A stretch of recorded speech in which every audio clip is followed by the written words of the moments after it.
ఓం శ్రీ గురుభ్యో నమః. ఓం గం గణపతయే నమః. ఓం నమో భగవతే వాసుదేవాయ. భగవద్గీత 14వ అధ్యాయం గుణత్రయ విభాగ యోగం.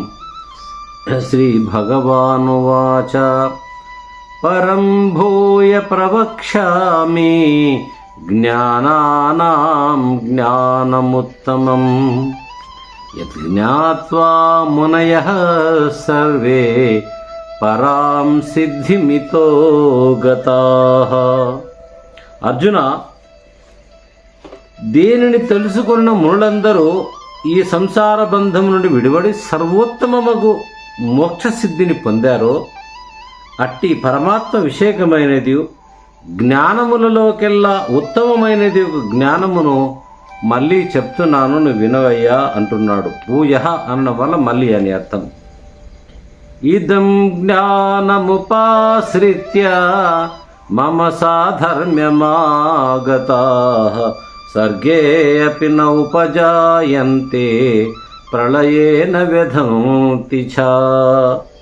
అర్జున, ఈ జ్ఞానమును ఆశ్రయించి జనులు నాతో ఐక్యమును పొందిన వారై నా స్వరూపమును పొంది సృష్టికాలమున జన్మించరు, మళ్ళీ ప్రళయకాలమును నశింపరు. అంటే ఎంత పెద్ద జ్ఞానమో ఇది మనం అర్థం చేసుకోవాలి. ఓం నమో భగవతే వాసుదేవాయ. మమ యోనిర్మహద్బ్రహ్మ తస్మిన్ గర్భం దధామ్యహం సంభవః సర్వభూతానాం తతో భవతి భారత. అర్జున, గొప్పదైన మూల ప్రకృతి నా యొక్క సర్వభూత ఉత్పత్తి స్థానము. దానియందు నేను గర్భకారణమైన చైతన్య రూపముకు బీజమును ఉంచుచున్నాను.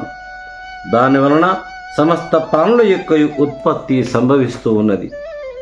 సర్వయోనిషు కౌంతేయ మూర్తయ సంభవంతి తాసాం బ్రహ్మ మహద్యోని అహం బీజప్రద పితాః.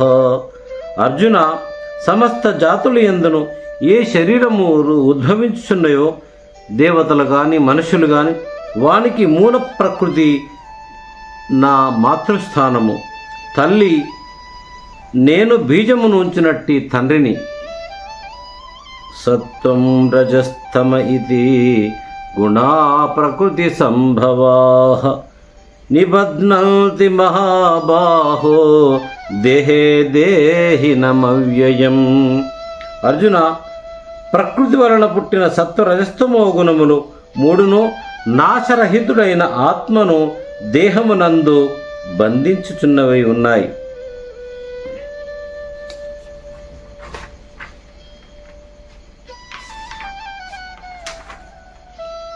తత్ర సత్వం నిర్మలత్వాత్ ప్రకాశకమనామయం సుఖసంఘేన బధ్నాతి జ్ఞానసంఘేన చానఘ.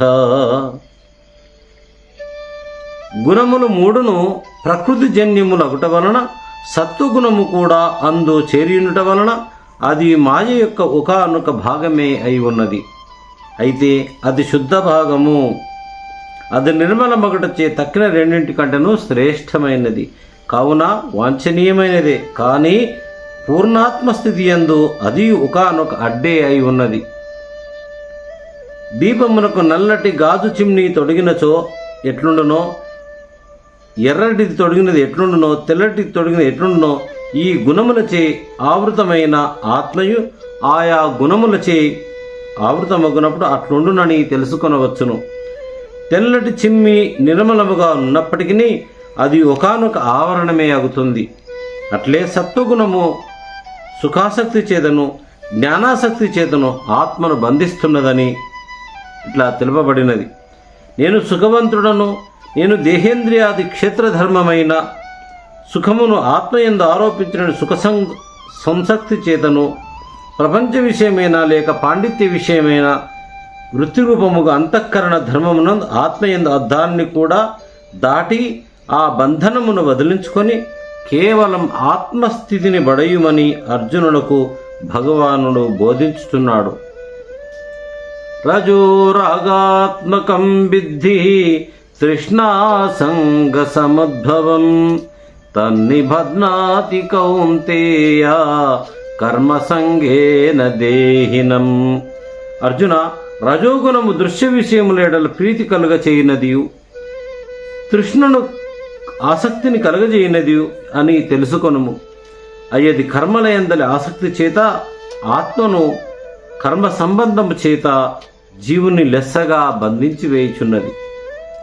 తమస్వజ్ఞానజం విద్ధి మోహనం సర్వదేహినాం ప్రమాదాలస్య నిద్రాభి తన్నిబధ్నాతి భారత.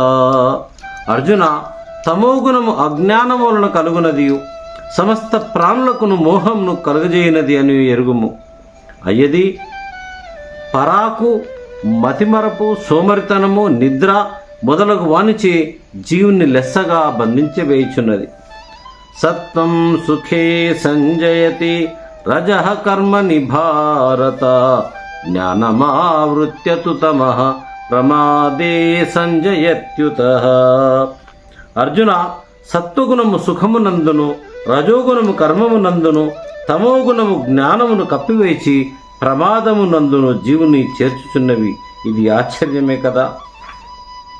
రజస్తమశ్చ విభూయ సత్వం భవతి భారత రజః సత్వం తమశ్చైవ తమః సత్వం రజస్తథా. అర్జున, సత్వగుణము రజోగుణ తమోగుణములను అనగద్రొక్కి ప్రవర్తిస్తుంది. అట్లే రజోగుణము సత్వగుణ తమోగుణములను, తమోగుణ సత్వగుణ రజోగుణములను అనగదొక్కి ప్రవర్తిస్తుంది. సర్వద్వారేషు దేహేస్మిన్ ప్రకాశ ఉపజాయతే జ్ఞానం యదా తదా విద్యాత్ వివృద్ధం సత్వమిత్యుతః. ఎప్పుడు ఈ శరీరమునందు శ్రోత్రాది ఇంద్రియద్వారములన్నిటి యందును ప్రకాశరూపమగు జ్ఞానము కలుగుచున్నదో అప్పుడు సత్వగుణము బాగుగా వృద్ధినంది ఉన్నదని తెలుసుకొనవలెను. లోభః ప్రవృత్తిరారంభః కర్మణామశమః స్పృహః రజస్యేతాని జాయంతే వివృద్ధే భరతర్షభ. అర్జున, రజోగుణము అభివృద్ధి చెందినప్పుడు మనుజుని యందు లోభత్వము, కార్యముల యందు ప్రవృత్తి అంటే కామ్య నిషిద్ధ కర్మలను ప్రారంభించుట, మనశ్శాంతి లేకుండుట అను ఆశ అనునవి పుడుతుంటాయి. అప్రకాశో అప్రవృత్తిశ్చ ప్రమాదో మోహ ఏవ చ తమస్యేతాని జాయంతే వివృద్ధే కురు నందన. అర్జున, తమోగుణము అభివృద్ధి నొందుతున్నది ఉండగా మనుజుని యందు అవివేకము, బుద్ధిమాంద్యము, సోమరితనము, అజాగ్రత్త, అజ్ఞానము, మూఢత్వము లేక విపరీత జ్ఞానము కలుగుచున్నవి. యదా సత్వే ప్రవృద్ధేతో ప్రళయం యాంతి దేహభృత్ తదోత్తమ విదాం లోకాన్ అమలాన్ ప్రతిపద్యతే. ఎప్పుడైతే జీవుడు సత్వగుణము అభివృద్ధి పొందినది అగుచుండగా మరణించునో అప్పుడు అతడు ఉత్తమ జ్ఞానము కల వారి యొక్క పరిశుద్ధములైన లోకమును పొందుతాడు. ఓం నమో భగవతే వాసుదేవాయ. ఓం నమో భగవతే వాసుదేవాయ.